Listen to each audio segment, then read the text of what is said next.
Admiral Kim Woo-jin had seen many battles in his 30 years of service, but nothing had prepared him for this moment.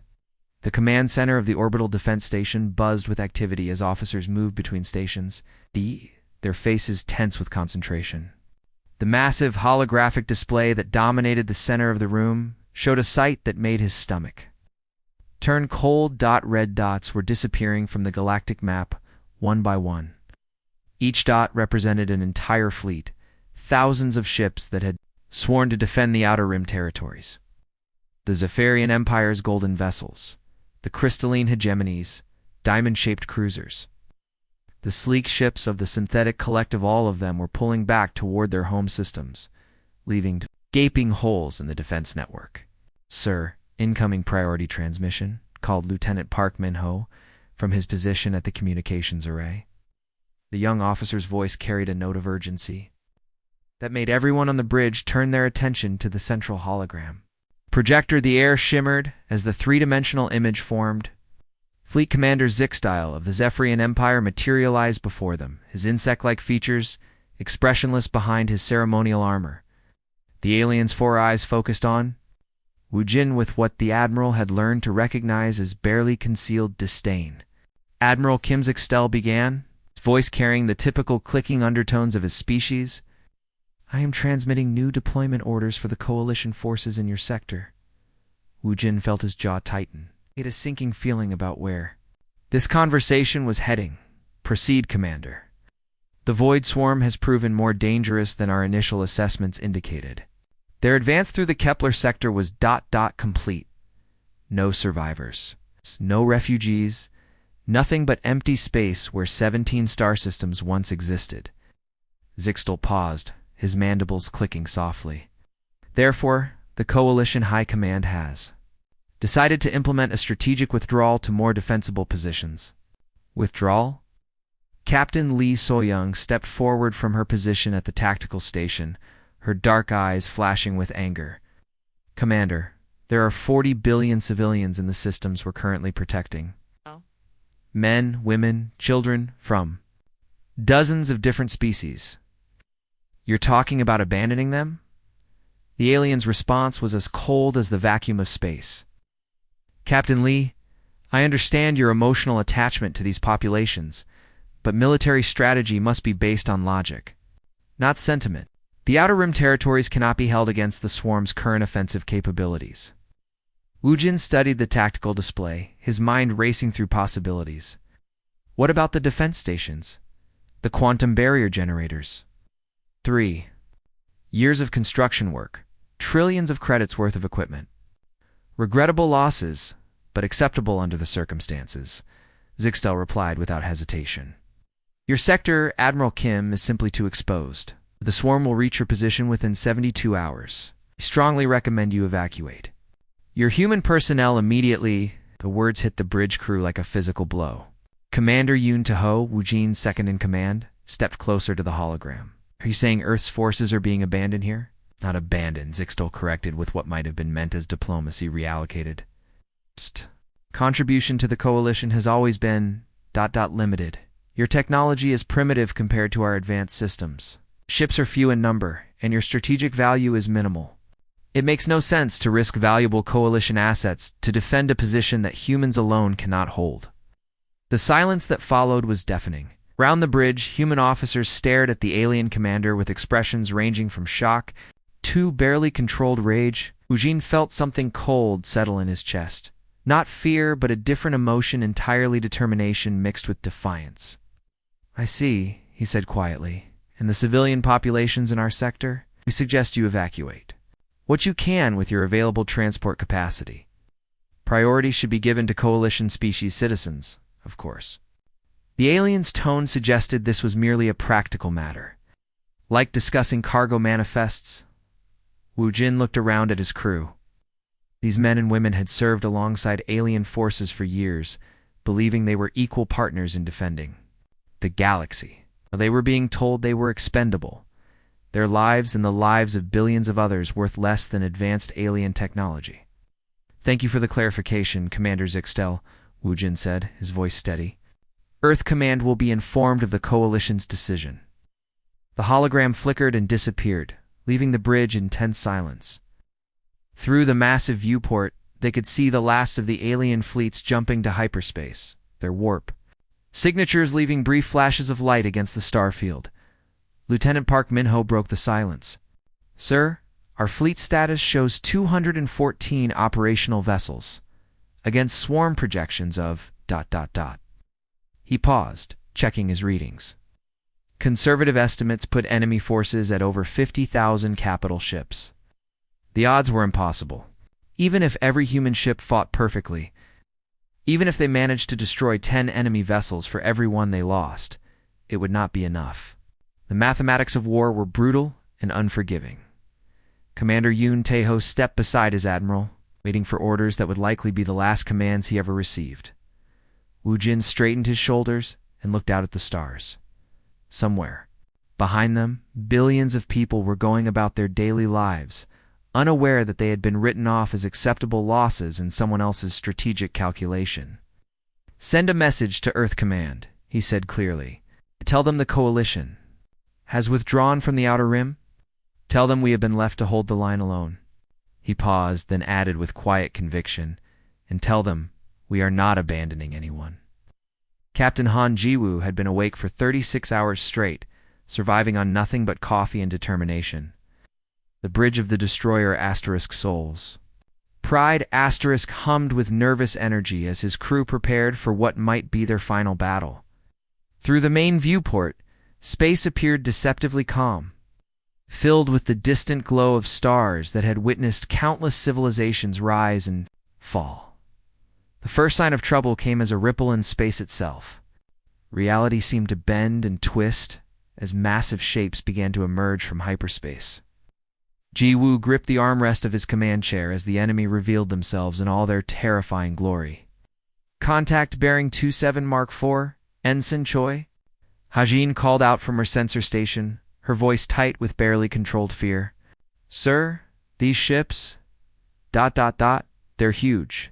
Each one is the size of a small city."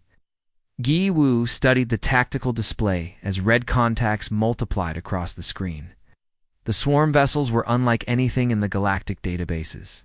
Instead of the clean metal lines of conventional starships, these creatures appeared to be grown rather than built. Their hulls pulsed with veins of bioluminescent light that shifted from deep purple to sickly green, creating patterns that hurt to look at directly. 17 enemy capital ships confirmed, Haijin continued, her fingers dancing across her. "Console wait, sir. The count is climbing. 20-3... 20-8... Sir, I'm reading smaller craft emerging from inside the larger ones. Thousands of them." The bioships moved through space with an organic fluidity that defied conventional physics. They twisted and turned like massive sea creatures swimming through an invisible ocean. Their movements coordinated in ways that suggested a single controlling intelligence rather than individual ship captains making tactical decisions. Lieutenant Commander Park Sora, the ship's tactical officer, looked up from her station with growing alarm. "Captain, the abandoned defense stations are responding to their presence, but not in a good way." On the main screen, the massive orbital defense platforms that the Coalition forces had left behind began to spark and flicker. These stations had been designed to create an impenetrable barrier of energy across the system's approaches. But now they were shutting down one by one, their quantum processors overwhelmed by something the sensors could not detect. "It's some kind of psychic interference," explained Chief Science Officer Kim Min-young from her position near the rear of the bridge. "The swarm appears to generate a field that disrupts electronic systems. The more advanced the technology, the more vulnerable it seems to be." Gi-woo watched in horror as 3 years of construction work and trillions of credits worth of defensive equipment became useless. Metal floating in space. The Coalition's most advanced systems, technologies they had claimed were so superior to human equipment, were failing when they were needed most. The communications array crackled to life with Admiral Kim Woo-jin's voice. Calm and professional, despite the impossible situation they faced. "All ships, this is Fleet Command. Form defensive pattern Alpha 7. Primary objective is protection of civilian evacuation routes. Secondary objective is to delay enemy advance for as long as possible. Through the tactical display, Gu could see the human fleet spreading out in a thin line between the approaching swarm and the streams of refugee ships fleeing deeper into coalition space. Hundreds of civilian vessels from dozens of different species were running for their lives, their holds packed with families who had trusted the galaxy's major powers to protect them. "Look at them run," muttered Lieutenant Nam Su-ben from the weapons console, her voice filled with bitter irony. The Karathi, the Velians, even the mechanical synths, all fleeing from a sector their own governments decided wasn't worth defending. The refugee ships were a pitiful sight. Cargo haulers, pressed into service as transports, their hulls bulging with temporary life support pods.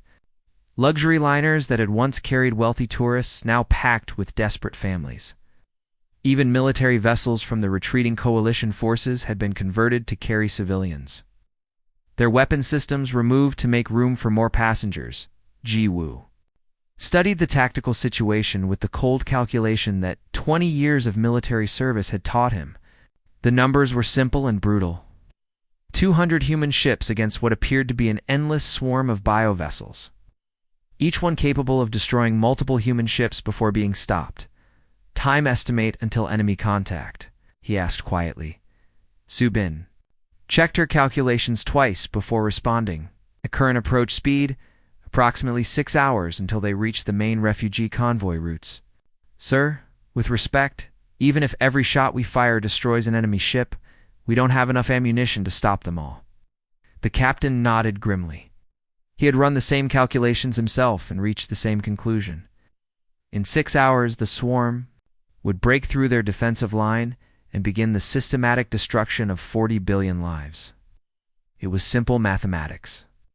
As cold and unforgiving as the vacuum of space itself, but mathematics had never accounted for human stubbornness. "All weapon stations," this is the captain, Ji Woo announced over the ship's internal communication system. "We have 6 hours to prove that 200 human ships can do what the entire coalition fleet couldn't. We're going to buy those refugees every minute we can, and we're going to make the swarm pay for every light year they advance."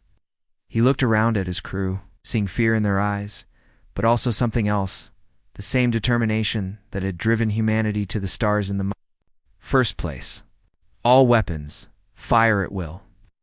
Let's show them what humans can do."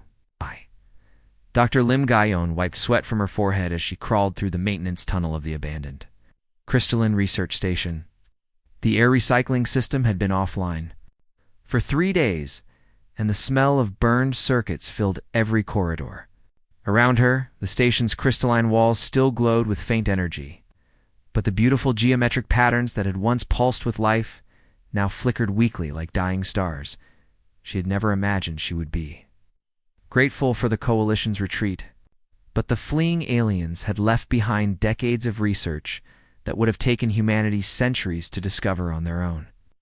Now, with the swarm bearing down on them, this abandoned technology might be their only hope of survival. Dr. Weave got another power coupling failure in Section 7. Called Engineer Kong Du-hyun from somewhere deep in the station's mechanical heart. His voice echoed strangely through the crystal corridors, distorted by the alien architecture that had been designed for beings very different from humans. Gae-young made her way to the main laboratory where her team of 12 engineers and scientists worked frantically to understand systems that defied everything they thought they knew about physics.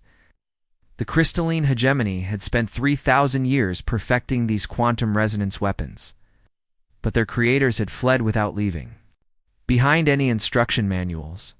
"The frequency modulation is completely wrong," Du-hyun muttered as he appeared from behind a towering control console, his hair wild and his uniform stained with some kind of alien lubricant. "I've been trying to sync our power systems with their quantum cores for 6 hours, but every time I think I've got it figured out, the whole system crashes." Gae-young studied the holographic display that showed the weapon's energy patterns. The crystallines had built their technology around mathematical perfection, with every component designed to work in precise harmony. But somehow, despite their advanced understanding of quantum mechanics, They'd never managed to make their weapons truly effective against the swarm.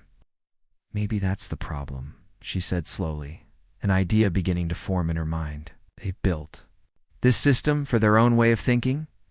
Perfect order, mathematical precision, everything in its proper place. She moved to another console where the bioneural interface components were displayed. These had been developed by the Zephyrian Empire, designed to allow their hive mind species to control complex systems through direct mental connection. The technology was incredibly advanced, but like the crystalline weapons, it had proven inadequate against the swarm's psychic attacks. Look at this neural pattern mapper, Guiyang said, calling Du Haiyan over to examine the display. The Zephyrians designed this interface to work with their collective consciousness. Every individual in their species thinks in the same organized patterns, shares the same mental structure. Du Haiyan nodded, following her reasoning. Right, that's why they could create a stable interface. But what does that have to do with the weapon systems failing? Captain Omensko chose that moment to enter the laboratory, her military boots clicking against the crystal floor. She had been overseeing the retrofit of the defense platforms, trying to integrate human technology with alien systems in ways that had never been attempted before. Doctor, I need a status report, Minesio said without preamble. The swarm advance has accelerated. You have maybe 8 hours before they reach the civilian evacuation routes. Guiyang turned from the console, her eyes bright with sudden understanding. Captain, what if the reason these weapons failed isn't because they're badly designed, but because they're too well designed? Minesio raised an eyebrow. Explain. The swarm uses psychic attacks to overwhelm enemy systems, right? It projects some kind of mental chaos that disrupts electronic circuits and confuses organic brains. But what if that chaos only works against organized, predictable patterns? Tuahain caught on immediately. You're thinking that human neural patterns might be too chaotic for the swarm to disrupt effectively. Exactly. Guiyang's excitement was infectious as she began pulling up comparison charts on the holographic display. Look at these brain scans. Zephyrian neural activity follows clear, organized pathways. Crystalline thought patterns are based on mathematical precision, but human consciousness. The display showed a wild tangle of neural activity that looked more like abstract art than scientific data. Human thoughts bounced unpredictably from idea to idea, creating patterns that seemed random, but somehow produced remarkable creativity and problem-solving abilities. You're saying our primitive brains are actually an advantage? Minesio asked, her tone skeptical but interested. More than that, Guiyang replied, her hands dancing over the controls as she began connecting human neural interface equipment to the alien weapon systems. I think we can turn their own technology against them. If we interface human consciousness directly with these quantum weapons, our chaotic thought patterns might be able to penetrate the swarm's psychic defenses. Du Haiyan looked worried. Doctor, that's never been tested. The psychic feedback from a direct neural interface with quantum weapons could overload a human brain.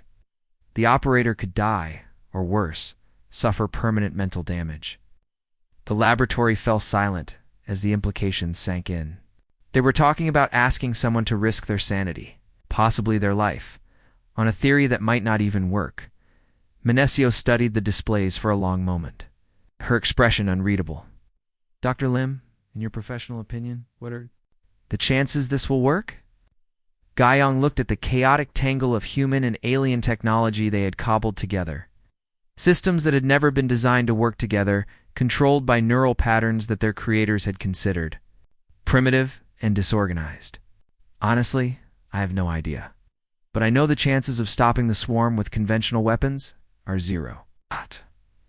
Minesio nodded grimly. How long do you need to make this operational? Guiyang surveyed the work ahead of them, the impossible task of merging technologies from 3 different species in a matter of hours. 12 hours minimum, assuming everything goes perfectly? You have 6, Minesio said firmly, because that's all the time we have left. Guiyang looked at her team, seeing determination mixed with exhaustion in their faces. Then we'd better get to work.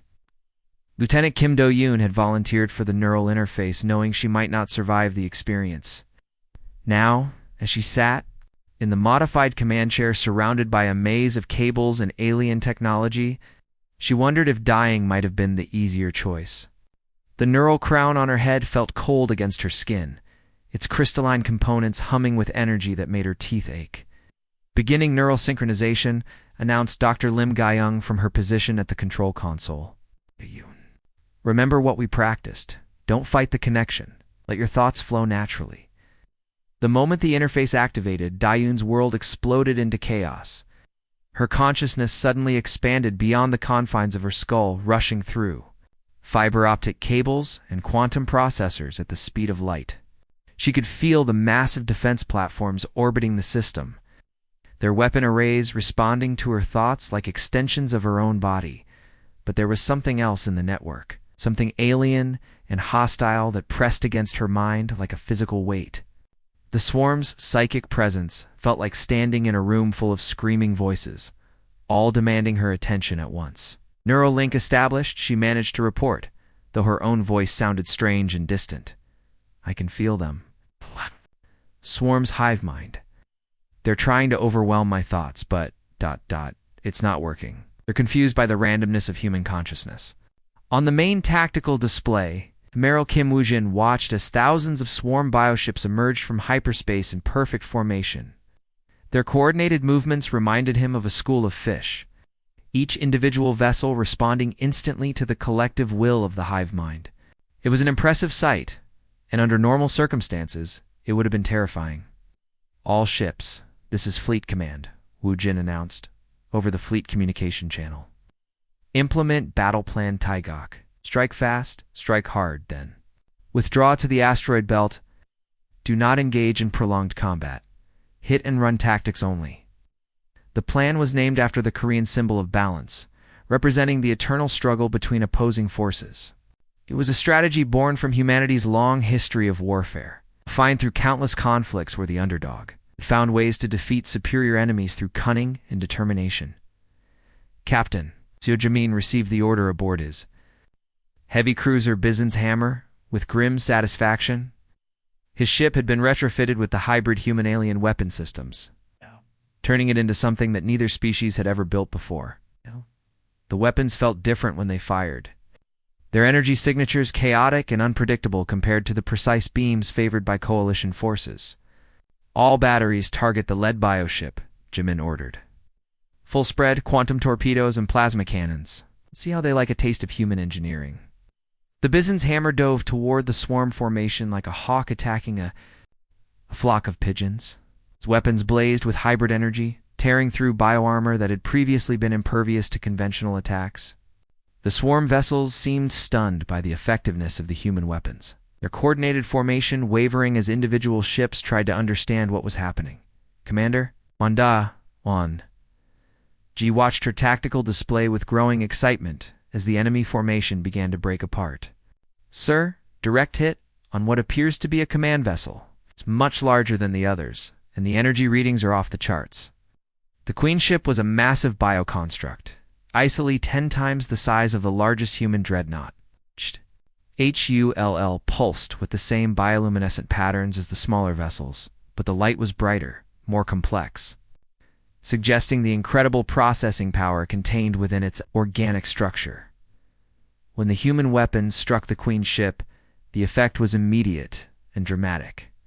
Half the swarm fleet suddenly stopped moving, their bioships drifting aimlessly through space like abandoned hulks.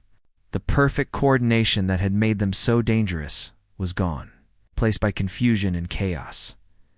EUN gasped from her neural interface chair. Her body convulsing as feedback from the quantum weapons array flooded her nervous system. The Queen ship was the central node for this sector's hive mind, she explained through gritted teeth. Without it, the individual ships can't communicate with each other. They're lost.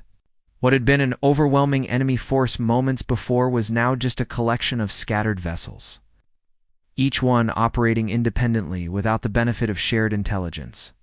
The human fleet pressed their advantage, using tactics that no other species had ever tried in space combat.